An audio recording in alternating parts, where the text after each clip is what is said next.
తెలుగు రాష్ట్రాల్లో ఏబి వెంకటేశ్వరరావు గారి పేరు దాదాపు అందరికీ సుపరిచితమే. జగన్మోహన్ రెడ్డి గారి ప్రభుత్వంలో ఆయన్ని వేధింపులకు గురి చేయటం, ఆయన అంతే ధీటుగా ఎదుర్కోవడం వెంకటేశ్వరరావు గారి పాపులారిటీ కారణం. ఆనాటి ప్రభుత్వం ఎంత కక్షపూరితంగా కుట్రపూరితంగా వ్యవహరించినా కూడా ఒంటరి పోరాటం చేసి చివరికి సగౌరవంగా ఐపీఎస్ నుంచి రిటైర్ అయ్యారు. ఆనాటి అనుభవాలతో పాటు ఇటీవలి కాలంలో ఆయన ప్రజా సమస్యల గురించి చేస్తున్న పోరాటాల గురించి, వాటి వెనక ఆలోచనల గురించి తెలుసుకుందాం. సార్ వెంకటేశ్వరరావు గారు, చాలా థ్యాంక్స్ అండి టైం ఇచ్చినందుకు. మీరేదో ప్రభుత్వంలో ఉంటారు అని చెప్పి అందరూ అనుకుంటే, మీరు ఇప్పుడు పబ్లిక్ ఇష్యూస్ పేరుతోటి అనేక అంశాల మీద మాట్లాడుతూ వస్తున్నారు. ఎందుకు జరిగింది ఈ పరిణామం? ప్రభుత్వంలో ఉంటే చేసేదే ఉంటుంది, బయట ఉంటే చేయలేనిదే ఉంటుంది. కాబట్టి ఎక్కడ నా ఎక్స్పీరియన్స్, నా నాలెడ్జి, నా తెలివితేటలు ప్రజలకి సమాజానికి ఎక్కువ ఉపయోగపడతాయో అక్కడ ఉండాలనే నిర్ణయానికి వచ్చాను. కొన్ని విషయాలు అప్పుడే కూడా మాట్లాడుకుందాం, తర్వాత లేటెస్ట్ అంశాలకు వద్దాం. మీ ఇష్టం. ఆనాడు జగన్మోహన్ రెడ్డి ప్రభుత్వంలో కక్ష సాధింపు కారణంగా యాక్చువల్గా మీరు పాపులర్ అయ్యారు. చాలా మంది ఐపీఎస్ ఐఏఎస్ అధికారులు జీవితకాలం పాటు ఉద్యోగాలు చేసినా కూడా ప్రజలకు పెద్దగా తెలియదు. కానీ 2019-24 మధ్యకాలంలో మీ పేరు తెలియని వాళ్ళు బహుశా ఎవరు లేరు. ఆంధ్రాలో కావచ్చు, తెలంగాణలో కావచ్చు. ఏ కారణం చేత ఆనాడు జగన్మోహన్ రెడ్డి ప్రభుత్వం వాళ్ళ రాజకీయ కక్షనంతా మీ మీద పెట్టారు? ఎందుకంటే మీ మీద చేసినంత వేధింపు మిగతా వాళ్ళకి చేసినట్టుగా లేదు ఆ రోజున. అంటే మిమ్మల్ని కేంద్రం చేసుకొని చేసినట్టుగా చేశారు. ఏ కారణం చేత అంటారు? నాకు అనిపించేది, వాళ్ళకి అపోజిషన్లో ఉన్నప్పుడు వాళ్ళకి ఉన్నవి లేనివి కలిపి చాలా మంది చాడీలు చెప్పారు. రాజకీయ నాయకులే కావచ్చు, ఈవెన్ కొంతమంది పోలీస్ ఆఫీసర్లు కూడా చెప్పారు. ఓకే. సో ఆ చాడీలన్నీ బాగా మైండ్లోకి ఎక్కేసి ఉంటాయి. వెరిఫై చేసుకోవడానికి వాళ్ళకి టైము, తీరిక, ఓపిక అవసరం ఉండదు. సో దాంతో లిస్టులో అయితే నా పేరు ఉంటుంది. ఆయన లిస్టులో మిగిలిన వాళ్ళందరూ సాగిలిపడి ఉండొచ్చు over a period of time. నేను సాగిలిపడలేదు కాబట్టి, ఒకటి నేను ఐసోలేట్ అయ్యాను ఆ రకంగా. రెండోది ఏంటంటే, నాకు అనిపించింది ఇన్ రెట్రోస్పెక్టివ్, వీడిని ఎగ్జాంపుల్గా చూపిస్తే మిగిలిన వాళ్ళందరూ దారిలో ఉంటారా అనే ఐడియాతో కూడా చేసి ఉండొచ్చు. దాదాపు 4.5 సంవత్సరాల పాటు అనుకుంటాను మీరు ఉద్యోగం లేకుండా ఉన్నారు. అది యాక్చువల్గా peak of your career. Right. Additional డీజీపీగా ఉన్నారు, డీజీపీగానే ఉన్నారు, హెడ్ ఆఫ్ పోలీస్ ఫోర్స్ అవడానికి ఇంకా అవకాశాలు ఉన్నాయి. అవును. ఆ టైంలో ఉద్యోగం లేకుండా బయటపెట్టి, దానికి తోడు సస్పెన్షన్ పేరుతో ఇవన్నీ చేయడం వల్ల ఆనాడు మీకు పోలీస్ డిపార్ట్మెంట్ నుంచి కానీ పొలిటికల్గా కానీ ఏమైనా సపోర్ట్ వచ్చిందా? చెప్పుకోదగిన సపోర్టు ఫిజికల్గా, మెటీరియల్గా ఏమి రాలేదండి. కాకపోతే పోలీస్ డిపార్ట్మెంట్లో ర్యాంక్ అండ్ ఫైల్ నాతో పనిచేసిన వాళ్ళు, నా గురించి తెలిసిన వాళ్ళు నా పట్ల ఒక అభిప్రాయం కలిగి ఉంటారు. కొంతమంది మంచి అభిప్రాయం ఉండొచ్చు, కొంతమందికి చెడు అభిప్రాయం ఉండొచ్చు. సో వాళ్ళందరూ అదే అభిప్రాయంతో ఉన్నారు. కానీ నా దగ్గర ఎక్స్ప్రెస్ చేసే ధైర్యం కూడా వాళ్ళకి లేదు ఆ రోజులో. ఏ మాటకు ఆ మాట చెప్పుకోవాలి. కొంతమంది ఆఫీసర్లు ధైర్యం చేసి ఫిజికల్గా ఎక్స్ప్రెస్ చేసేవాళ్ళు చాలా తక్కువ మంది. రాజకీయ నాయకులు అంటారా, చాలా మంది, అంటే వైసీపీ తప్పించి మిగిలిన అన్ని పార్టీల రాజకీయ నాయకులు చాలా సింపథెటిక్గా ఉండేవాళ్ళు, చాలా ఆప్యాయంగా ఉండేవాళ్ళు. I could feel that. ఆ రోజుల్లో నేను కూడా చూసేవాడిని. మీరు ఎక్కడికైనా వెళితే కొంచెం సెలబ్రిటీ లాగా అందరూ వచ్చేవాళ్ళు. రైట్. అంటే ఫైట్ చేస్తున్నారు గవర్నమెంట్ మీద, ఇంకేముంటుంది, అది సాటిస్ఫాక్షన్ ఉండేది. అయితే సరే, కోర్టులో చాలా కాలం పాటు పోరాడారు, చివరికి గెలిచారు, అంత బాగానే ఉంది, సుఖాంతమైంది కదా. కానీ యాక్చువల్గా ప్రాసెస్ ఏదైతే ఉందో ఈ 4-5 ఏళ్ల పాటు, దానివల్ల ఆర్థికంగా బహుశా నష్టం వచ్చి ఉంటుంది. లీగల్గా మీరు ఫైట్ చేశారు కదా, దానికి చాలా డబ్బులు అయి ఉంటాయి. మామూలు విషయం కాదు. అది ఎవరెవరు కదా, ప్రభుత్వంలో ఉంటే వేరే విషయం. కానీ సో ఆ రకంగా ఏ స్థాయిలో జరిగిందండి నష్టం? జరిగిందండి, బాగానే జరిగింది. నేను నా సేవింగ్స్ చాలా వరకు ఊడ్చిపెట్టుకుపోయినాయి. బట్ తప్పదు అది. అంతకు మించి జీవితంలో ఆ డబ్బుల వల్ల ఉపయోగం ఏమి ఉంటుందని నేను అనుకోను. కానీ కెరియర్లో ఒక కీలకమైన టైంలో కోల్పోయారు కదా, అది రిగ్రెట్ అవుతారా? ఎందుకంటే 30 ఏళ్ళు పనిచేసిన తర్వాత ఆ పొజిషన్లో ఉండగానే కొంత సంతృప్తి ఉంటుంది ఎవరికైనా. జరిగిన దేనికి రిగ్రెట్ అవ్వను నేను. అందులో కథ సుఖాంతం అయిన తర్వాత రిగ్రెట్ ఎందుకు ఉంటుంది? సో రిగ్రెట్ అయ్యే సమస్య లేదు. కాకపోతే అక్కడ ఉండుంటే ఏదో పొడి చేసేవాడిని అని అనుకోవటానికి కూడా దానికి కొంత బేసిస్ ఉండాలిగా. నేను అక్కడ ఉండుంటే ఆయన నన్ను ఏమైనా డీజీపీ హెచ్ఓపిఎఫ్ చేసేవాడా? Impossible, almost impossible. ఇప్పుడు నాతో పాటు నా ర్యాంకులో నా సీనియారిటీతో ఉన్నవాళ్ళు ఉన్నారు కదా, వాళ్ళు ఎవరిని చేయలే. 12 మందిని కాదని జూనియర్ మోస్ట్ని తీసుకెళ్లి డీజీపీని చేశారు. అది కూడా ఫుల్ టైం డీజీపీ కాదు, 5 ఏళ్ల పాటు అట్లా అఫీషియేటింగ్ డీజీపీగానే నడిపించారు. సో ఆయన ఏదో మంచి పోస్ట్ ఇస్తాడని, ఆ పోస్ట్ ద్వారా మనం చాలా ప్రజలకు సేవ చేయగలిగే వాళ్ళమేమో అన్న భ్రమలు నాకేమి లేవు. ఆ విషయంలో క్లారిటీ ఉంది. తీసుకెళ్లి ఎక్కడో హైవే అథారిటీలోనో లేకపోతే హోమ్ గార్డ్స్లోనో పడేసేవాళ్ళు. అక్కడ ఉండి చేయగలిగింది ఏమి ఉండదు, నెక్స్ట్ నథింగ్. కాబట్టి this fight was worth it. అప్పటికి ఇప్పటికీ జగన్మోహన్ రెడ్డి గారు కానివ్వండి, ఆయన పార్టీ వాళ్ళు కానివ్వండి, మీరేదో తెలుగుదేశం పార్టీని రక్షించడం కోసం అని చెప్పి చాలా చేశారు ఉద్యోగంలో ఉండి, లేకపోతే వాళ్ళ ఎమ్మెల్యేలను కొన్నారు, లేకపోతే వాళ్ళ కోసమే ఏదేదో చేశారు, చట్టాన్ని కూడా ఉల్లంఘించి అన్నట్టుగా మాట్లాడుతూ ఉంటారు. ఏ విషయం మీద వాళ్ళకి యాక్చువల్గా వచ్చిందండి కోపం? అందులో ఎంత వాస్తవం ఉంది? వాళ్ళు, నా ఉద్దేశం, వాళ్ళ ఎమ్మెల్యేలు పార్టీ మారినప్పుడు ఈ రాంగ్ ఫీడింగ్ ఒకటి వెళ్ళి ఉంటుంది దానికి. పార్టీ మారిన వాళ్ళైనా చెప్పుండొచ్చు, లేకపోతే బయట వాళ్ళు ఎవరో చెప్పుండొచ్చు. ఇప్పుడు మన పార్టీ ఎమ్మెల్యేలు వేరే పార్టీలోకి వెళ్ళిపోతున్నారు, దానికి ఏదో కారణం వెతకాలిగా. మనం కేవలం ప్రలోభాలకు లోబడి మన పార్టీ వాళ్ళు వెళ్ళిపోయారు అని అంటే, మరి అంత పనికిమాలిన నువ్వు ఎందుకు ఎంపీ చేసావన్న ప్రశ్న ఆయన మీద వెళ్తుంది కదా. సో అందుకని చెప్పి బెదిరించి తీసుకెళ్లారు అనేది ఈజీ ఎక్స్ప్లెనేషన్. సాధారణంగా మీరు ఇంటెలిజెన్స్ చీఫ్గా ఉన్నారు కదా, ఆ టైంలో ఇంటెలిజెన్స్ చీఫ్ పొజిషన్లో ఉన్న వాళ్ళు ఎవరైనా సరే ఎంతో కొంత ప్రభుత్వం తరఫున చేస్తారు. ఎంతో కొంత కాదు, పూర్తిగా ప్రభుత్వం తరఫునే చేస్తారు. ఓకే, ప్రభుత్వం తరఫున అంటే నా ఉద్దేశం అధికారంలో ఉన్న పార్టీ తరఫున కొంత మేరకు వాళ్ళ ఇంట్రెస్ట్లు కూడా సర్వ్ అవుతాయి. అది కొత్త విషయం కూడా కాదు, అది అప్పటి నుంచి అందరికీ తెలిసిన విషయమే. ఆ రకంగా చేస్తారని తెలిసినా కూడా ఇదేదో ప్రత్యేకంగా మీరు ఏదో చేశారు వాళ్ళకి అని ఎందుకు అనుకున్నారు? అంతకుముందు కూడా చాలా మంది ఇంటెలిజెన్స్ చీఫ్లు ఉన్నారు, వాళ్ళు కూడా చేశారు. ఏ ప్రభుత్వం ఉంటే కాంగ్రెస్ ఉంటే కాంగ్రెస్, టీడీపీ ఉంటే టీడీపీ. కరెక్టే. కొంతమంది మీద ఇలా మార్క్ పడిపోతుంటుందండి, అది ఇట్స్ ఏ ప్రొఫెషనల్ హజార్డ్. కొంతమంది ఫేస్ చేస్తారు, అందరూ ఫేస్ చేయలేదు. అదీగాక గవర్నమెంట్స్ యొక్క కొత్తగా గవర్నమెంట్లోకి వచ్చిన వాళ్ళ క్యారెక్టర్ మీద కూడా ఆధారపడి ఉంటుంది. ఈయన అసలే అరాచకం కదా, ఈయన ఆలోచనలు కూడా అరాచకంగానే ఉంటాయి. సో అందుకని ఆయన చేసే పనులు కూడా ఇట్లాగే కొత్త రకంగా అరాచకంగా ఉంటాయి.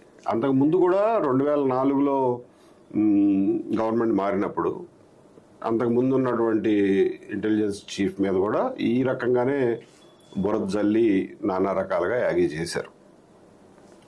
అప్పుడు కూడా జరిగింది, కొత్త ఏం కాదు ఇది. కాకపోతే ఇది మరీ ఎక్కువ స్థాయిలో జరిగింది.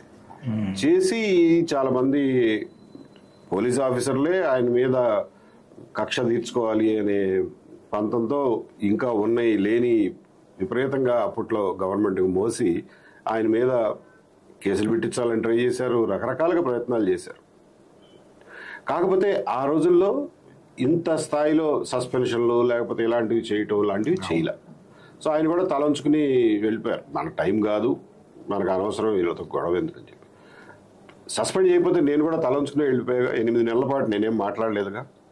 గవర్నమెంట్ మారింది, ఆల్ రైట్, నాకు పోస్టింగ్ కూడా ఇవ్వట్లేదు, ఓకే ఎప్పుడోసారికి ఇస్తారుగా అని చెప్పి నేను కూడా తలంచుకునే ఉన్నా. సస్పెండ్ చేసి నా మీద ఒక అవినీతి బురద జల్లి సస్పెండ్ చేసినప్పుడు I had to fight back. వాళ్ళేమో మీరు అసలు తెలుగుదేశం పార్టీయే మీ వల్ల ఉన్నది అన్నంత స్థాయిలో చేశారు.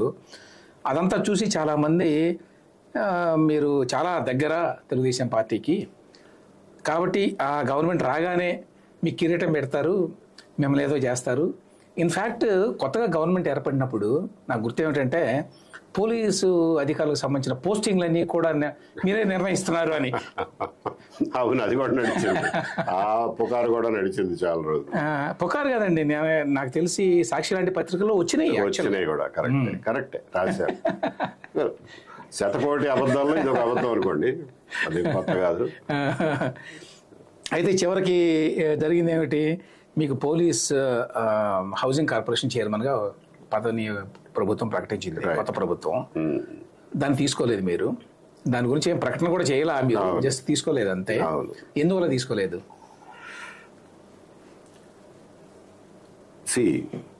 రిటైర్ అయిన తర్వాత 60 సంవత్సరాలు రిటైర్ అయ్యా. రిటైర్ అయిన తర్వాత నా దగ్గర ఉండే టైం ఎంత? 10, 15, 20 సంవత్సరాలు మహా ఉంటే.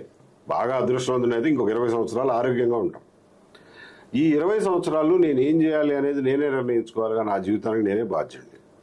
ఎవరో ఒక ఉద్యోగం ఇస్తారు, దాన్ని పట్టుకుని వేళ్లాడాలనే కోరికలో 60 ఏళ్లకు కూడా నేను ఉంటే నేను ఎందుకు పనికిరాని కింద లెక్క. 60 ఏళ్ల పాటు ప్రపంచాన్ని చూశా. అదృష్టవశాత్తు ఒక పెద్ద పొజిషన్లో ఐపీఎస్ ఆఫీసర్గా ప్రపంచాన్ని చూశా. సో నా ఎక్స్పీరియన్స్, నా నాలెడ్జి ఇవన్నీ ప్రజలకి, సమాజానికి మ్యాక్సిమం ఉపయోగపడాలా లేదా? పోలీస్ హౌసింగ్ కార్పొరేషన్ చైర్మన్గా ఉండి నేను ఏం చేయగలను? ఎవరికి ఏం చేయగలను అండి? సమాజానికి ఏం చేయగలను? ఏ రకంగా ఉపయోగపడుతుంది నా నాలెడ్జ్ కానీ, నా ఎక్స్పీరియన్స్ కానీ? అందుకనే తీసుకోవాలి. ఆ తర్వాత నుంచి మీరు ప్రజా సమస్యల మీద మాట్లాడుతున్నారు, రకరకాల ఇష్యూస్ మీద.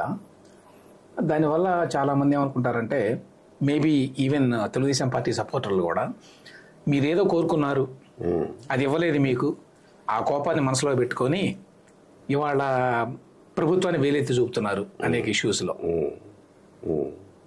మీ దృష్టి కూడా వచ్చి ఉంటున్నారు. అది ఓపెన్ గా అందరూ కామెంట్లు చేస్తూనే ఉంటారు కదా, అందులో ఏం మొహమాట పడరు ఎవరు. ఈ రోజుల్లో ఎవరు మొహమాట పడతారు? దానికి ఏమంటారు మీరు? ఒకటి, నేను కోరుకున్నది వాస్తవమే. ఏం కోరుకున్నాను అంటే, ప్రజా జీవితం over a period of time మెల్లమెల్లగా స్టాండర్డ్ దిగజారిపోతున్నాయి. కానీ సడన్గా అంటే వాలు రోడ్డు మీద వెళ్ళేదల్లా ఒక్కసారే అగాధంలో పడిపోయాం మనం 2019లో జగన్మోహన్ రెడ్డి గారు హయాంలో. అంటే పూర్తి స్థాయిలో ఇక విధ్వంసం, విషపూరితం అయిపోయింది ప్రజా జీవితం. ఇన్స్టిట్యూషన్స్ అన్నింటినీ విషపూరితం చేసేసారు. అదొక పెద్ద కుదుపు ఆంధ్రప్రదేశ్ ప్రజలకి, సమాజానికి. ఆ కుదుపు నుంచి మనం వెనక్కి రావాలనే కదా ప్రజలందరూ కోరుకున్నది. అందుకే కదా 164 సీట్లు ఇచ్చి గెలిపించింది, ఆయన్ని 11కి లిమిట్ చేసింది. ఆ విషయానికి విరుగుడు వేయకుండా మీరు ప్రజా జీవితాన్ని మళ్ళా సరిదిద్దలేరు. కాబట్టి అప్పుడు జరిగినటువంటి విధ్వంసాలు, అప్పుడు జరిగినటువంటి అన్యాయాలు, దుర్మార్గాలని పూర్తి స్థాయిలో ప్రక్షాళన చేస్తే తప్ప వచ్చే వాళ్ళకి భయం ఉండదు. ఇక అది కంటిన్యూ అయిపోతుంటుంది ఆ సంస్కృతి. సో ఆ సంస్కృతిని అడ్డుకట్ట వేసి, ఆ విషయాన్ని విరుగుడు చేసి, అప్పుడు తప్పు చేసిన వాళ్ళందరినీ చట్టం ఎదుట, రికార్డు మీదకి తీసుకురావాలి అనే ఉద్దేశం నాకు ఉండింది. అటువంటి పనిని కోరుకున్నా. అటువంటి పని ఇవ్వలేదు కాబట్టి నేను బయట నుండి చేద్దామనే నిర్ణయానికి వచ్చాను. బయట ఉండి మీరు ఈ మధ్యకాలంలో చాలా ఇష్యూస్ మీద మాట్లాడుతున్నారు. మొదట్లో ఇరిగేషన్ అంశాల గురించి ఎక్కువ టేకప్ చేశారు. అందులో ప్రధానమైంది బనకచెర్ల ప్రాజెక్టు. చాలా గట్టిగా వ్యతిరేకించారు. కరెక్ట్. అట్లా అంతగా గట్టిగా వ్యతిరేకించడంతో మీరు ప్రభుత్వ వ్యతిరేకి అనేటువంటి ముద్ర కూడా పడింది. కరెక్ట్. ఆ తర్వాత నుంచి ఇంకా వేరే ఇష్యూస్లోకి కూడా వెళ్ళారు. నేను వస్తాను వాటికి కూడా. ఇరిగేషన్ అంశాలకు సంబంధించి ఈ ప్రభుత్వం వ్యవహరిస్తున్న తీరు కరెక్ట్గా లేదు అని ఇప్పటికీ అనుకుంటున్నారా మీరు? ఎస్ అనుకుంటున్నా. అంటే బనకచెర్ల ఇష్యూ ఒకటేనా, వేరే issues? Other issues also with reasons అనుకుంటున్నా. మీరు స్పెసిఫిక్ గా ఇది అని అడిగితే నేను బనకచెర్లకు సంబంధించి ప్రధానమైనటువంటి అభ్యంతరాలు ఒక 3 చెప్పండి. చెప్తా. ఏదైతే పోలవరం బనకచెర్ల లింక్ కెనాల్ అని అంటున్నారో దానివల్ల రాయలసీమకు వచ్చే అదనపు ఆయకట్టు 1 ఎకరం కూడా లేదు. కొత్తగా ఏ ఆయకట్టు రాదు. ఇప్పుడున్న ప్రాజెక్టులు పూర్తి చేయకుండా బనకచెర్ల వల్ల ఏమాత్రం ఉపయోగం లేదు. ఇప్పుడున్న ప్రాజెక్టులు పూర్తి చేయడం ముందు ఫస్ట్ ప్రయారిటీ. ఎందుకంటే మీరు బనకచెర్లలో తీసుకెళ్లి నీళ్లు పోసినా వాటిని మళ్ళీ పొలాలకు చేర్చాలంటే గాలేరి నగర్ కావాలి, హంద్రీనివా కాదు, దానికి సంబంధం లేదు. గాలేరి నగర్ కావాలి, తెలుగు గంగ కావాలి, దాన్ని ఎస్ఆర్బిసి కావాలి. ఇప్పటికీ కూడా 30-40 ఏళ్ల తర్వాత కూడా మీరు తెలుగు గంగ కింద ఉన్న ఆయకట్టుకి డిస్ట్రిబ్యూటరీలు తవ్వకుండా, పంట కాలువలు తవ్వకుండా అట్లానే పేరబెట్టారు. ఏదో కాలువల్లో నీళ్లు వెళ్తున్నాయి, చెరువులు నిండుతున్నాయి, పెద్ద పెద్ద రిజర్వాయర్లు నిండుతున్నాయి, ఆల్ రైట్. బట్ అక్కడి నుంచి పంట పొలాలకు నీళ్లు వెళ్తలా. మొన్న చూసొచ్చాం గాలేరి నగరి దారుణమైన పరిస్థితిలో ఉంది. గండికోట రిజర్వాయర్లో నీళ్లు తీసుకెళ్లి పోయడం తప్ప 1 ఎకరానికి కూడా మనం ఇంతవరకు పంట పొలానికి నీళ్లు ఇవ్వాల. ఇప్పటి వరకు 7,500 కోట్లు ఖర్చు చేశాం. వెలిగొండ పరిస్థితి అదే. వెలిగొండలో ఇప్పటికో 10,000 కోట్లు ఖర్చు చేశాం. ఇంకొక 5,000 కోట్లు అయితే తప్ప మీరు అనుకున్న లక్ష్యాలను సాధించలేరు. ఇక్కడొక 5,000, అక్కడొక 5,000, అక్కడొక 5,000, మొత్తం రాయలసీమలో ఒక 20-25 వేల కోట్లు ఖర్చు పెడితే అన్ని డిస్ట్రిబ్యూటరీలతో సహా అన్ని పనులు అయిపోతాయి. దాని మీద దృష్టి సారించకుండా ఊరికే 82,000 అని చెప్పి బ్యాక్ ఆఫ్ ది ఎన్వలప్ లెక్కలు అవి. బట్ నిజానికి వస్తే అది 2 లక్షల కోట్లు అవుతుంది. అండ్ ఎన్ని సంవత్సరాలు పడుతుందో తెలియదు. అసలు ఈ భారం, ఈ ఆర్థిక భారం ప్రజలకు అవసరమా? దీనివల్ల కొత్తగా వచ్చేది ఏం లేదు కదా. ఎక్కడ ఖర్చు చేయాలి మీరు డబ్బులు, ఎక్కడ రిటర్న్ తొందరగా వస్తుందో, ఎక్కడ చౌకగా return on investment is highest ఎక్కడ ఉందో అక్కడ కదా ఖర్చు చేయాలి. 40,000 ఎకరాలు ఎస్ఆర్బీసీలో ఇంకా పెండింగ్ ఉంది.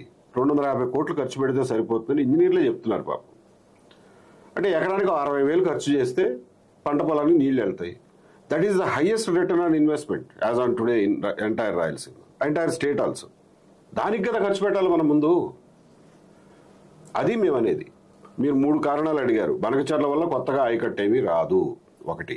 2, అది అత్యంత కాస్ట్లీ ప్రాజెక్టు, టెక్నికల్గా కూడా వెరీ ఛాలెంజింగ్ ప్రాజెక్ట్.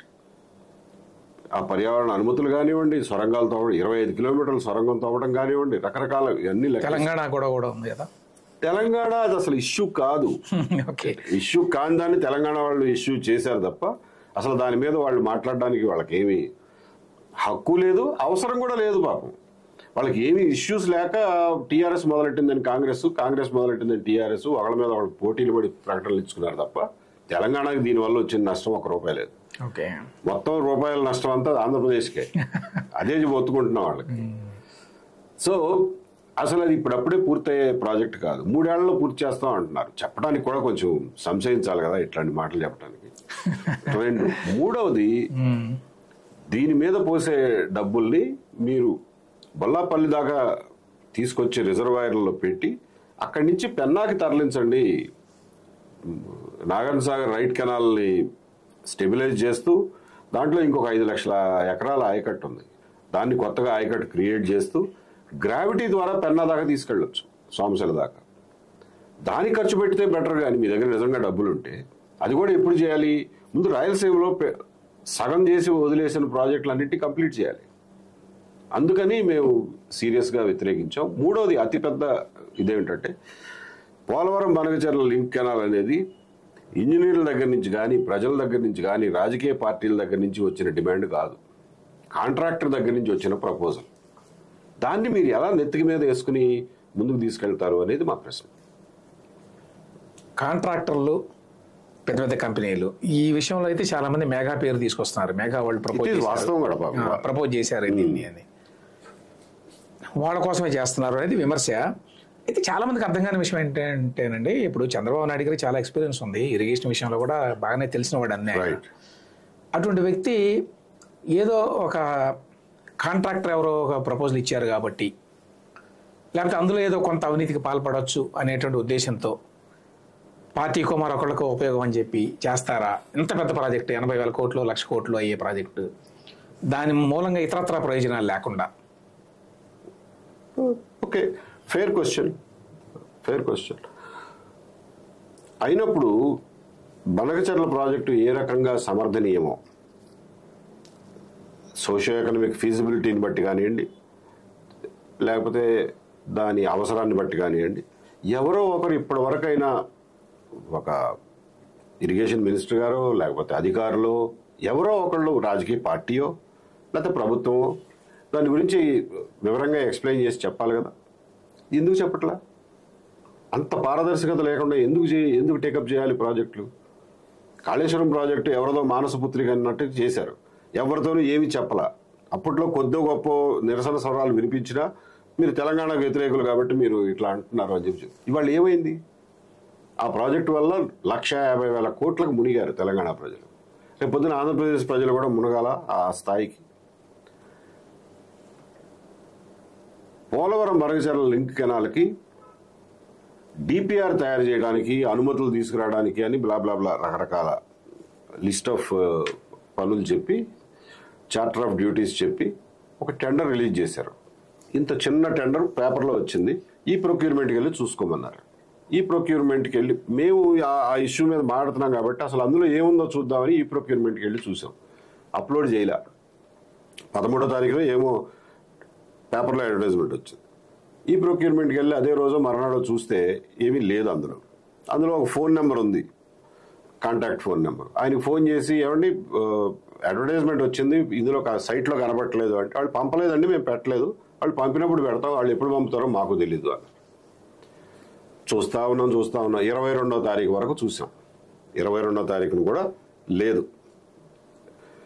24వ తారీఖున ఎవరో గమనించి ఎవరో ఈ ప్రొక్యూర్మెంట్లో పెట్టారు అని చెప్పి లింక్ పంపిస్తే ఓపెన్ చేసి చూస్తే 24వ తారీఖు, it was Saturday, I think Saturday నాడు 24వ తారీఖున ఈ ప్రొక్యూర్మెంట్ సైట్లో పెట్టారండి. దానికి లాస్ట్ డేట్ ఎప్పుడో తెలుసా? 27వ తారీఖు. 27వ తారీఖు లాస్ట్ డేట్. అంటే మధ్యలో ఒక సాటర్డే సండే వచ్చినాయి. ఒక్క వర్కింగ్ డే ఉంటుంది ఎవరికైనా కానీ దాన్ని డౌన్లోడ్ చేసుకుని వాళ్ళు అడిగిన 1,00,000 డాక్యుమెంటేషన్లు పూర్తి చేసి ఇవ్వాలంటే టెండర్ ఫైనల్ డే అంటే 2 రోజులు టైం ఇస్తారా మీరు? అంటే కావాలనే లేకపోతే అంటే ఎవరో ఒకరికో ఇద్దరికో, మహా అయితే ఇద్దరికి, వాళ్ళలో వాళ్లే రేట్లు మాట్లాడుకుని వేసుకుంటారు. ఒకళ్ళకో ఇద్దరికో ఆ టెండర్ డాక్యుమెంట్ అవైలబుల్ గా ఉండాలి. ఎందుకు? చాలా చాలా బేసిక్ విషయం కదా అది, ఎంత టైం అనేది. ఎగ్జాక్ట్లీ. అట్లా చేస్తే అది రేపు కోర్టుకి వెళ్తే వాళ్ళు ఏమంటారు, మేము 13వ తారీఖునే అడ్వర్టైజ్మెంట్ ఇచ్చామంటారు. ఓకే, ఈ ప్రొక్యూర్మెంట్ సైట్ లో డౌన్లోడ్ అవ్వదు అది. కానీ ఈ మధ్యకాలంలో మరి చంద్రబాబు నాయుడు గారు అనుకుంటాను ప్రకటన చేశారు కదంటే, అట్లీస్ట్ పేపర్లో చూశాను, ఏంటి ఈ ప్రాజెక్ట్ మీద కొంచెం ఆగింది ప్రభుత్వం. చంద్రబాబు నాయుడు గారు అనలా, ఈనాడు వాళ్ళు రాశారు. ఓకే, ఈనాడు వాళ్ళు రాశారు 2వ రోజు 3వ రోజు పేపర్లో అడ్వర్టైజ్మెంట్ వచ్చింది. సో ఆగలేదు, ఆగలా. Okay, so they are going ahead with this project అనుకోవాలి ప్రస్తుతానికైతే. దీని మీద ప్రతిపక్షం కూడా ఎక్కువ మాట్లాడలా, అసలు మాట్లాడరు. అది విచిత్రం ఏంటంటే, మేము టేకప్ చేయాల్సిన అవసరం ఎందుకు కలిగింది అని అంటే, ప్రతిపక్షం ఏం మాట్లాడరు కూడా. ఎందుకంటే ఇది స్టార్ట్ చేసిందే వాళ్ళు, స్టార్ట్ చేసిందే జగన్మోహన్ రెడ్డి గారి గవర్నమెంట్. డిపిఆర్ తెప్పించుకున్నదే వాళ్ళు. అది ఒక పాయింట్ అనుకోండి. స్టార్ట్ చేసినా కూడా చాలా విషయాలు అపోజ్ చేస్తారు, వీళ్ళు సరిగ్గా చేయట్లేదు అని ఇంకోటో. అసలు ఈ దీనికి చాలా మంది చేసే ఆరోపణ ఏంటి, వెనక మేఘా వాళ్ళు ఉన్నారు కాబట్టి వాళ్ళందరికీ అన్ని పార్టీలకి సహజంగా దగ్గర కాబట్టి వీళ్ళు మాట్లాడలేదు అని. కరెక్ట్. సో అంత ఫెవికాల్ బంధం అందుకని వాళ్ళ అగరబత్తి, 2 ప్రభుత్వాలని అనుసంధానించే అగరబత్తి మెగా కృష్ణారెడ్డి. అన్ఫార్చునేట్ వాళ్ళ పేర్లు తీయాల్సి వస్తుంది కానీ, but it is a fact. దాని తర్వాత ఈ మధ్యకాలంలో మీరు పెద్ద ఎత్తున విద్యుత్ రంగానికి సంబంధించిన అంశాల మీద బాగా మాట్లాడుతున్నారు. తిరుపతిలో కూడా మీరు మాట్లాడారు, రౌండ్ టేబుల్ సమావేశం కూడా జరిగింది. ఇంతకుముందు మాట్లాడారు ఈ విషయంలో, అయితే మీరు యాక్చువల్గా రిప్రజెంటేషన్ ఇచ్చారు.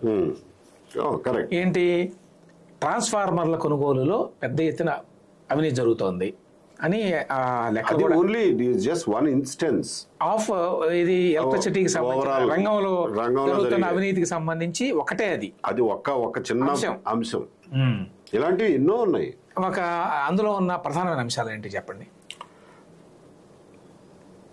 ఒక్క ట్రాన్స్ఫార్మర్ని ఉదంతాన్ని మనం తీసుకుంటే అన్నం ఉడికిందో లేదో చూడటానికి మెతుకులు పట్టుకుని చూస్తే వాళ్ళు అందులో చేసినటువంటి దుర్మార్గం, ఇది కూడా జగన్మోహన్ రెడ్డి గారి గవర్నమెంట్లో స్టార్ట్ అయింది.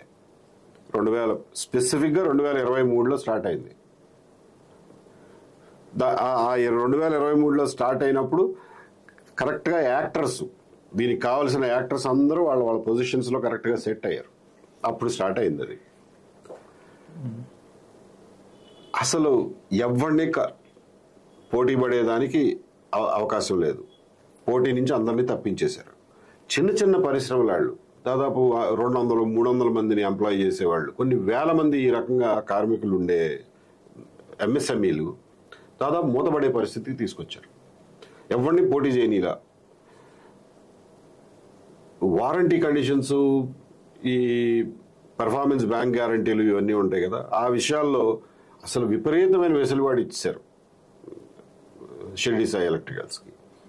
తర్వాత రేట్లు ఇక వాళ్ళ ఇష్టం,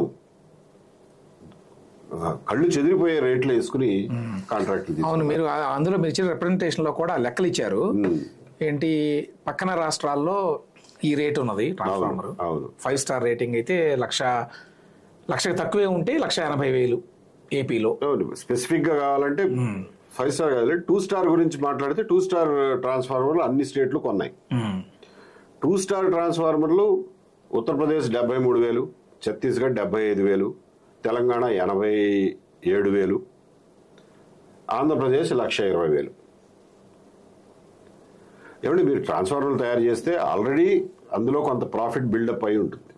ప్రాఫిట్ ఒక 10,000 ప్రాఫిట్ వచ్చింది అనుకోండి, ఇండస్ట్రీ వాళ్ళతో మాట్లాడితే అంతే చెప్తున్నారు, దాదాపు 10,000 మిగులుద్దండి మా అదృష్టం బాగుంటే, లేకపోతే అది కూడా ఉండదు, కొన్నిసార్లు నష్టాలు కూడా వస్తాయి. సో 10,000 అనుకోండి, 10,000 లాభం వచ్చే దగ్గర మీరు 50,000 లాభం ఇస్తున్నారు ఒక కంపెనీకి. అంటే ఏ స్థాయిలో వాళ్ళని మీరు ఎన్రిచ్ చేస్తున్నారో చూసుకోండి. At what cost? వినియోగదారుల మీద అసలు వాళ్ళ కరెంట్ రేట్లు మీరు చూస్తున్నారు కదా, ట్రూ అప్ ఛార్జెస్ చూస్తే కళ్ళు తిరిగిపోతున్నాయి జనాలకి. కానీ ఏమీ చేయలేని పరిస్థితి. మొబైల్ డేటా ఎలా అయితే ఈ రోజున అత్యవసరమో ప్రజలకి, కరెంటు అంతకంటే అత్యవసరంగా. కరెంట్ లేకపోతే అసలు ఇది ఛార్జింగ్ అవ్వదుగా. సో ఒక అత్యవసర వస్తువు మీద మీరు మోనోపలి పవర్ ఉపయోగించి మన జేబులన్నింటినీ బర్న్ చేస్తున్నారు. ఎలా చూస్తా ఊరుకుంటాం? ఏమంటే ఇప్పుడు ఇంత ఎక్కువ రేట్లు పెట్టుకుంటున్నారనే ఆరోపణ ఉంది కదా, దీని మీద కోర్టుకి వెళితే ఎవరైనా ఇంత క్లియర్గా కనుక డిస్క్రిపెన్సీ ఉంటే, వేరే రాష్ట్రాల్లో 60,000 నుంచి 80,000, 90,000 కొంటున్నారు, ఇక్కడ 1,23,000, 27,000 కొంటున్నారు. ఇంత తేడా ఉంది. ప్లస్ 100లో కొంటున్నారు, వేలల్లో 55,000 ట్రాన్స్ఫార్మర్లు. బో, 100 కాదు, 55,000 ట్రాన్స్ఫార్మర్లు. సో ఇంత భారీ ఎత్తున మరి బొక్కసానికి బొక్క పడుతుంటే ఏమి చేయలేవా కోర్టులు కూడా? ఏంటి అంటే ఆ రంగంలో ఉన్నవాళ్ళు చాలా మంది ఉంటారు కదా, కోర్టులకు వెళ్ళేవాళ్ళు కూడా తెలుసు కదా, చాలా మంది ఉంటారు. వాళ్ళు ఏ భయం వల్ల వెళ్ళలేదో మనకు తెలియదు, కానీ వాళ్ళు వెళ్తే రేపొద్దున వాళ్ళకు కూడా అసలు వాళ్ళ ఫ్యాక్టరీ కరెంటే కట్ చేస్తారు, లేకపోతే పొల్యూషన్ కంట్రోల్ వాళ్ళు వచ్చేస్తారు, లేకపోతే లేబర్ డిపార్ట్మెంట్ వాళ్ళు వచ్చేస్తారు. వ్యాపారం చేసుకునేవాడు ఎందుకంటే అంత రిస్క్ తీసుకుంటాడు? అపోజిషన్లో ఉన్నాడు మాట్లాడాలి కదా. అసలు జగన్మోహన్ రెడ్డి గారు దీని గురించి నోరెత్తాడు. ఏంటి విచిత్రం? ఎన్ని అగరబత్తులు పనిచేస్తున్నాయి ఈ సమాజంలో అనిపిస్తుంది. ఆయన నోరెత్తాడు దీని గురించి. ఎందుకంటే ఇది మొదలైంది ఆయన హయాంలోనే. కాకపోతే వీళ్ళు కంటిన్యూ చేయడం అనేది తప్పు కదా. మొన్న హురూన్ రిచ్ లిస్ట్ అని వచ్చిందండి. భారతదేశంలో అత్యంత ధనవంతులు 500 మంది. 500 మందిలో మన షిరిడి సాయి ఎలక్ట్రికల్స్ విశ్వేశ్వర రెడ్డి గారు ఉన్నాడు. ఆయన ఒక్కడదే కడప హెడ్ క్వార్టర్స్, అన్ని హైదరాబాద్ లేకపోతే ఢిల్లీనో బాంబేనో ఉన్నాయి. అంటే ఒక రకంగా సంతోషమే, కానీ కడప నుంచి వచ్చిన వ్యక్తి హురూన్ రిచ్ లిస్ట్లో ఉండటం. కాకపోతే ఇంత కొద్ది కాలంలో అతను ఆ రిచ్ లిస్ట్లోకి రావడానికి మరి కారణాలు ఇవని అనుకోవాలి ఇప్పుడు. ఏమంటే రెడ్డిస్ ల్యాబ్ కూడా రిచ్ లిస్ట్లో ఉంటారు. అవును. దెన్ మన ఇంకొక నాట్కో అనండి, ఇంకోటి అనండి, చాలా ఉన్నాయి, చాలా ఫార్మాస్యూటికల్ కంపెనీస్ ఉన్నాయి. వాళ్ళందరూ వాళ్ళు రిచ్ లిస్ట్లో ఉండడానికి షిరిడి సాయి రిచ్ లిస్ట్లో ఉండడానికి తేడా లేదా? దావూద్ ఇబ్రాహిం కూడా రిచ్ లిస్ట్లోనే ఉంటాడు ఆ రకంగా. పాబ్లో ఎస్కోబార్ కూడా ఒకప్పుడు ఈ was one of the richest fellows in the world. ఇప్పుడు విద్యుత్ రంగంలో చాలా ఉన్నాయి, ట్రాన్స్ఫార్మర్లు అనేది ఒకటే అంశం అన్నారు. ఒకటే అంశం. వేరే ఏంటి? కరెంటు పోల్లు, ఈవెన్ ఎర్త్ పైపుల దగ్గర నుంచి, ఎర్త్ పైపులు, కండక్టర్లు, సబ్స్టేషన్లు, ఇవన్నీ కరెంటు పోల్లు అండి. మీరు రోడ్డు పక్కన కరెంటు పోల్లు, మామూలు కరెంటు పోల్లు వేస్తారు. మామూలు కరెంటు పోల్ ఎంత, కొన్ని వేలల్లోనే ఉంటుంది దాని రేటు. ఆ కరెంటు పోల్లు వేస్తే టోటల్ టెండర్ వాల్యూ ఎంత ఉంటుంది? మా అయితే ఒక 5 కోట్లు 10 కోట్లు ఉంటుంది. అందులో ఏం డబ్బులు వచ్చేస్తాయిరా మనకి అని చెప్పి టవర్లు అంటారండి. M+3, M+6, M+9 టవర్లు అంటారు. అంటే భూమి నుంచి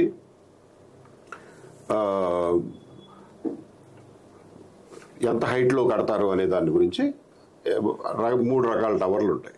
వాటి ఖరీదు లక్షల్లో ఉంటుంది. వాటిని ఎప్పుడు ఉపయోగించాలి?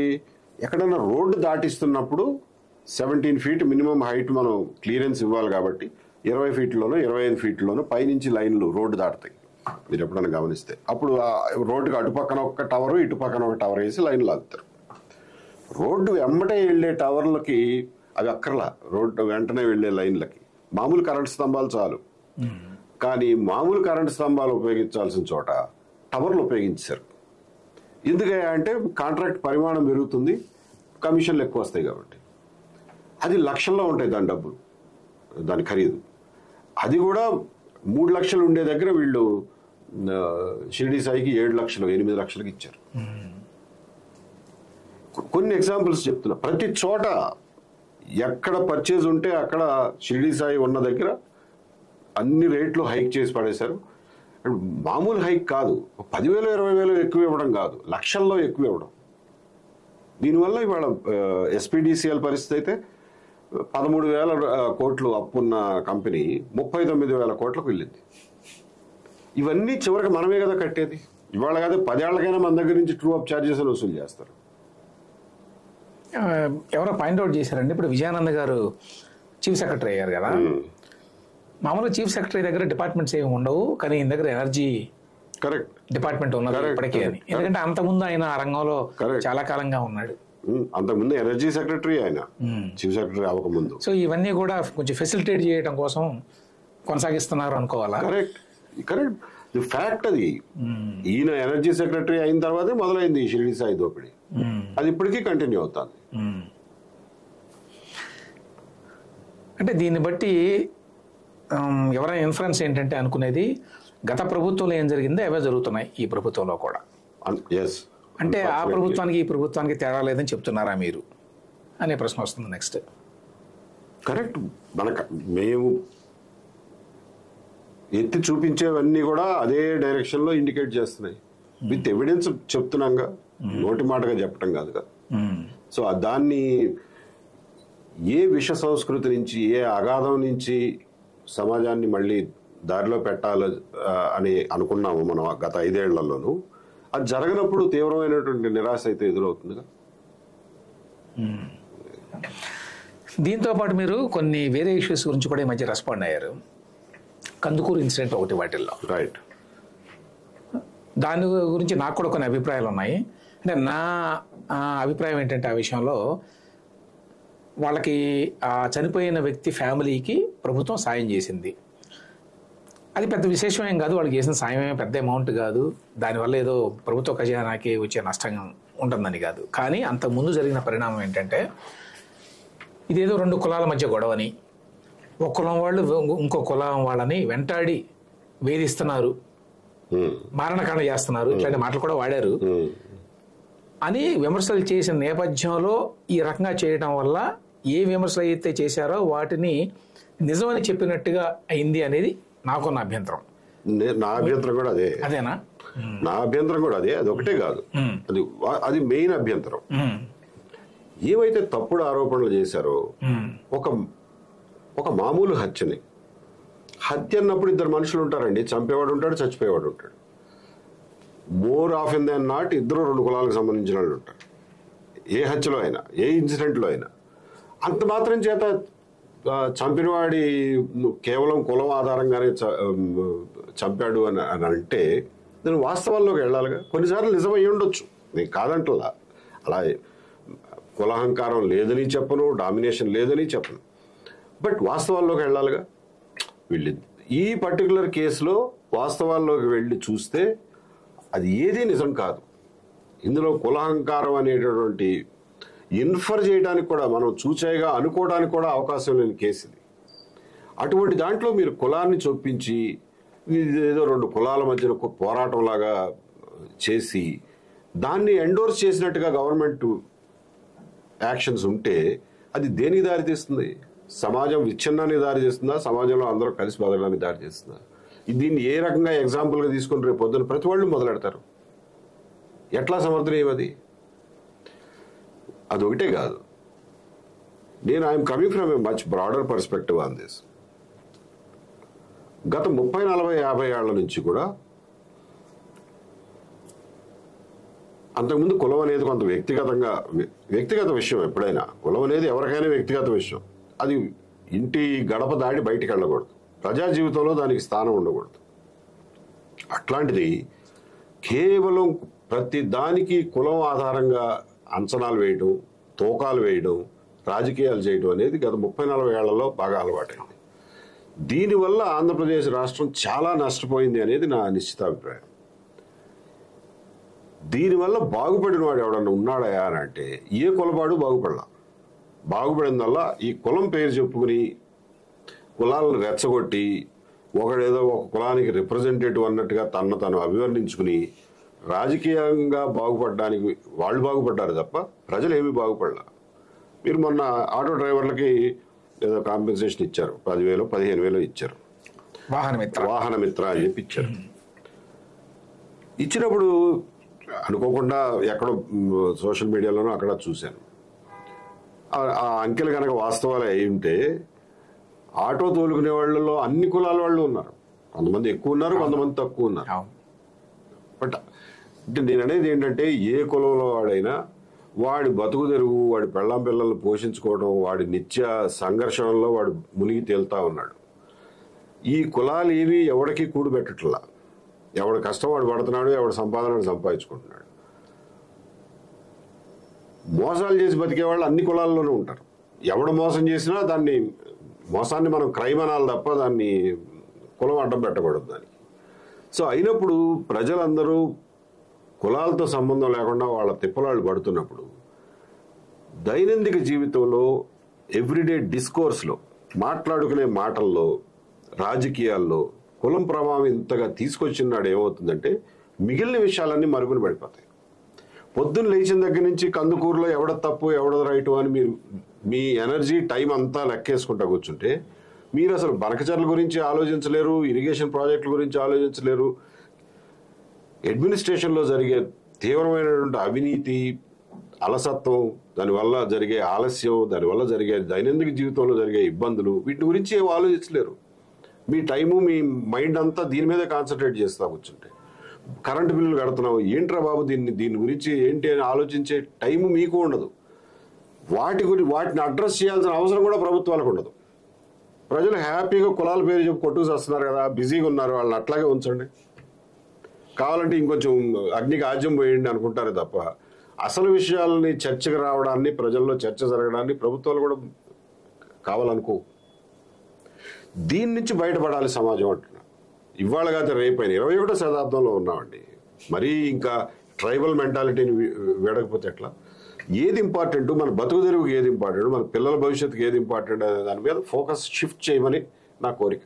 అందుకని ఈ ఇన్సిడెంట్లో కూడా నేను రియాక్ట్ అయింది. అందుకే లేని దాని దగ్గర ఎవరో వచ్చి చెప్పారు, సరే వాళ్ళేదో వాళ్ళకున్న అవగాహన మేరకు వాళ్ళు వచ్చి టీవీల ముందు లేకపోతే మీడియా ముందు, సోషల్ మీడియా ముందు అరిచారు. చాలా పరుషమైన మాటలే మాట్లాడారు. సరే ఎవరు నియంత్రించలేము, అది వాళ్ళ సంస్కారం. పరుషమైన మాటలే మాట్లాడారు. మాట్లాడినప్పుడు దాన్ని ఇగ్నోర్ చేయాలి మనం, అంతే తప్ప దాన్ని నిజం చేయకూడదు. That is what I'm saying. Okay, ఈ ప్రభుత్వంలో కొంచెం ఆ లోపం ఉందనేది చాలామంది అభిప్రాయం. అంటే కులం పేరుతోటి ఎవరైనా బ్లాక్మెయిల్ చేయడానికి ట్రై చేస్తే తొందరగా లొంగిపోతారు. అది చాలా హానికరం అండి సమాజానికి. దాని నుంచి మీకు వచ్చిన బాధ ఏంటి? వాస్తవాలు తీసుకొచ్చి ప్రజల ముందు పెట్టండి. ఓకే, ఇన్వెస్టిగేషన్ లో అన్ని డీటెయిల్స్ చెప్పాల్సిన అవసరం రాకపోవచ్చు, బట్ అక్కడ పోలీస్ ఆఫీసర్లో లేకపోతే ఇంకొకళ్ళు ఇందులో ఉన్న నిజానిజాలు బయట పెడితే జనమే తెలుసుకుంటారుగా. ప్రభుత్వానికి రియాక్ట్ అవ్వాల్సిన అవసరం ఏముంది, లొంగిపోవాల్సిన అవసరం ఏముంది? ఈ మధ్యకాలంలో ఇంకొక పెద్ద ఇష్యూ డిస్కషన్కి వచ్చింది ఏంటంటే మెడికల్ కాలేజీలకు సంబంధించింది. రైట్, మీ వ్యూ ఏంటి? ఇవాళ ప్రభుత్వ అధీనంలో కొన్ని కళాశాల మెడికల్ కాలేజీలు ఉన్నాయి. అందులో అతి పురాతనమైనవి కొన్ని ఉన్నాయి. గుంటూరు మెడికల్ కాలేజ్, కర్నూలు, వైజాగ్, ఇవి ముఖ్యమైనవి. మనకి తలమానికాలైనటువంటి మెడికల్ కాలేజీలు ఇవి. ఇంకా చాలా చోట్ల కూడా ఉన్నాయి అనుకోండి, ఎస్వి మెడికల్ కాలేజీ. అవి ఇప్పుడు నడుస్తున్నటువంటి మెడికల్ కాలేజీల్లో, ప్రభుత్వం నడుపుతున్నటువంటి మెడికల్ కాలేజీల్లో ఎక్కడా కూడా పూర్తి స్థాయిలో బోధనా సిబ్బంది లేరు, చదువు చెప్పేవాళ్ళు లేరు. సో ఉన్న మెడికల్ కాలేజీలను కూడా మన గవర్నమెంట్ ఎఫిషియెంట్గా రన్ చేయలేకపోతుంది, బోధనా సిబ్బందిని నియమించలేకపోతుంది అని అన్నప్పుడు ముందు దీన్ని ప్రక్షాళన చేసుకోవాలా వద్దా? ఉన్న వాటినైనా కనీసం నడపాలా వద్దా? అది కూడా నడపడం చేతకాని వాళ్ళు రేపు పొద్దున ఇంకా 17 కాలేజీలు పెట్టి వీళ్ళ దగ్గర నుంచి ఏం ఆశిస్తాం? మనం ఎట్లా నడుపుతారని ఆశిస్తాం? సరే, ప్రైవేట్ కాలేజీలు ఉన్నాయి. ప్రైవేట్ కాలేజీల్లో ఏమన్నా పోనీ ప్రైవేట్ మెడికల్ కాలేజీల్లో ఏమన్నా గొప్పగా చెప్తున్నారా అంటే కొన్ని కాలేజీలకు కొంత బ్రాండ్ ఇమేజ్ ఉంది. I will not take their names. నేను అనవసరంగా ఇది ఒక స్పాన్సర్డ్ అడ్వర్టైజ్మెంట్ చేస్తున్నాను అనుకుంటాను. ప్రైవేట్ మెడికల్ కాలేజీలో సగానికి సగం చాలా సబ్స్టాండర్డ్ ఎడ్యుకేషన్ ఇస్తున్నాయి. వాళ్ళు కూడా సరిగ్గా నడపటం, because it's not viable anymore. ఈ ఫీ స్ట్రక్చరు, నీటు అదంతా వచ్చిన తర్వాత అది పెద్ద వైబిలిటీ తగ్గింది. But still they are viable. So PPP దగ్గరికి వచ్చేసరికి ఇది ఒక నేపథ్యం.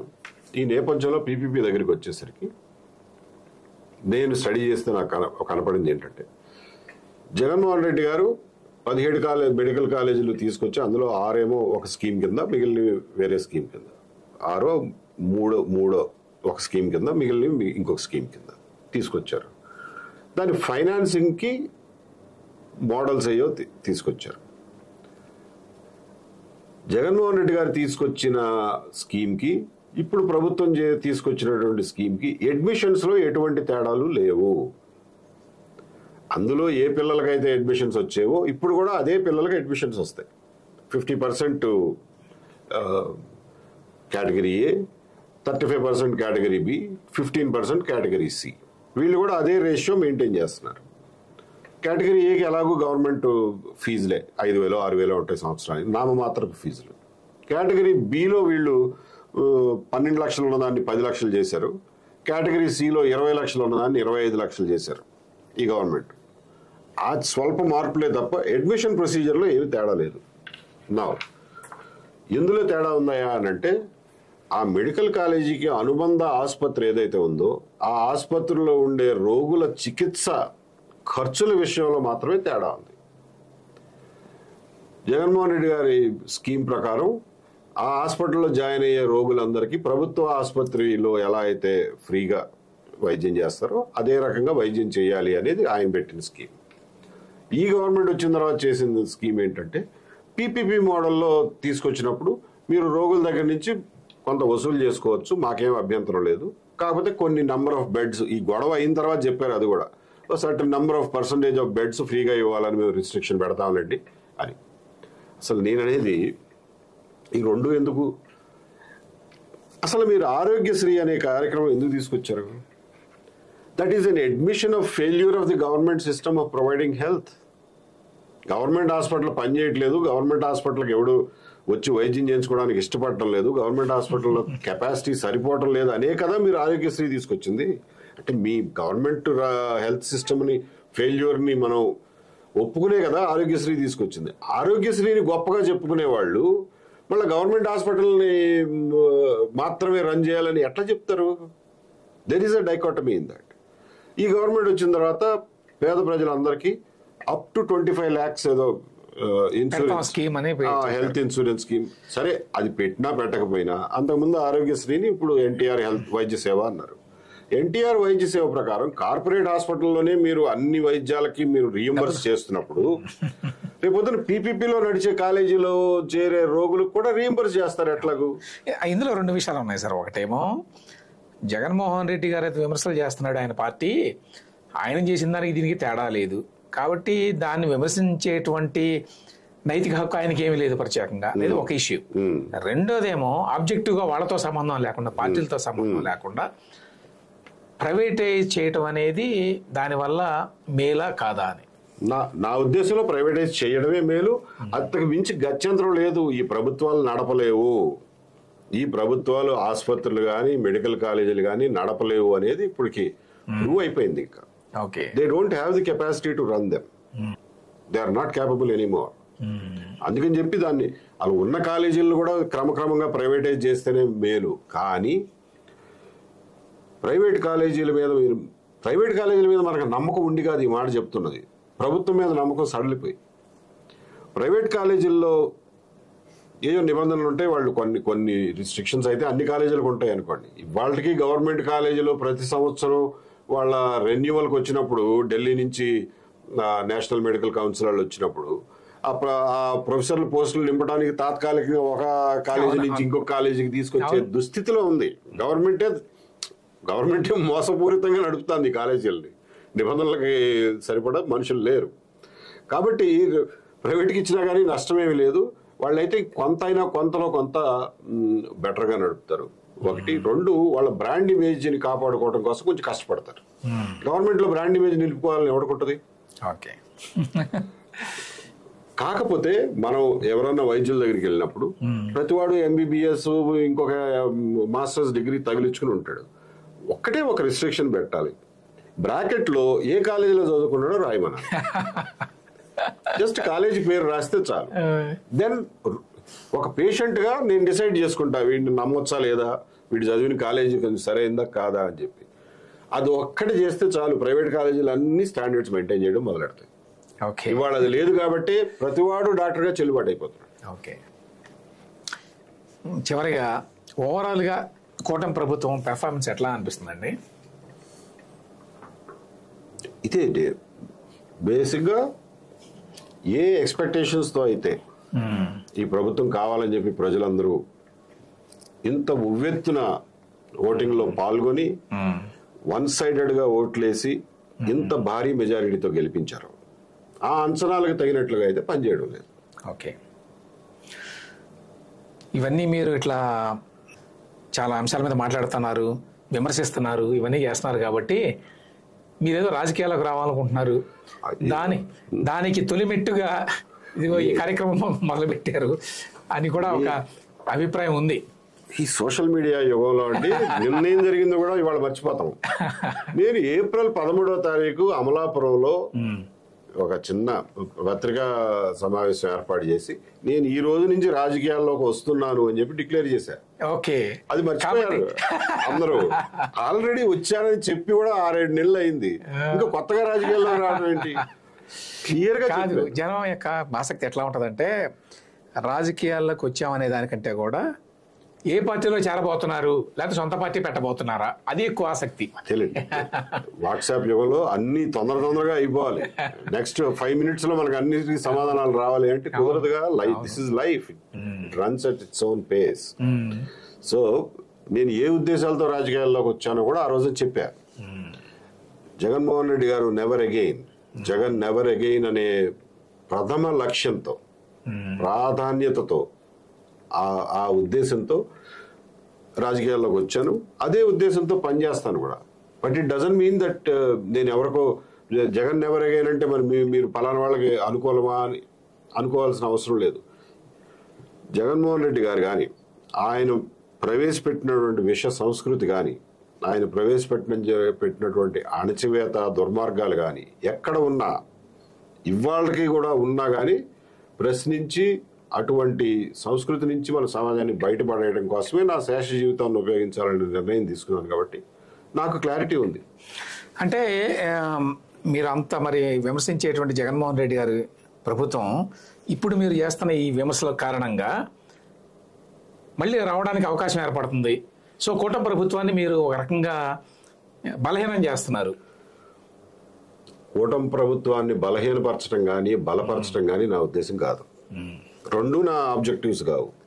నా ఆబ్జెక్టివ్ వల్ల ఒక మెరుగైన సమాజం కోసం పనిచేయడం, దానికోసం ఏం చేయాలో అది చేస్తా. దానివల్ల ఎవడు లాభపడతాడు, ఎవడు నష్టపడతాడు ప్రజలు ఆలోచించుకోవాలి. నేను చెప్పిన దాన్ని చూసి వాళ్ళు జగన్మోహన్ రెడ్డి గారి మీద ఇష్టం పెంచుకుంటారు అంటే అది వాళ్ళ విజ్ఞత, వాళ్ళ సంస్కారం, వాళ్ళ జ్ఞానం. దాన్ని నేనేం చేస్తాను కాదండి. ఇప్పుడు ఆ రోజున కులం పేరుతోటి పార్టీ పేరుతోటి విమర్శించారు కదా, ఎస్పెషలీ 2019-24 మధ్యకాలంలో.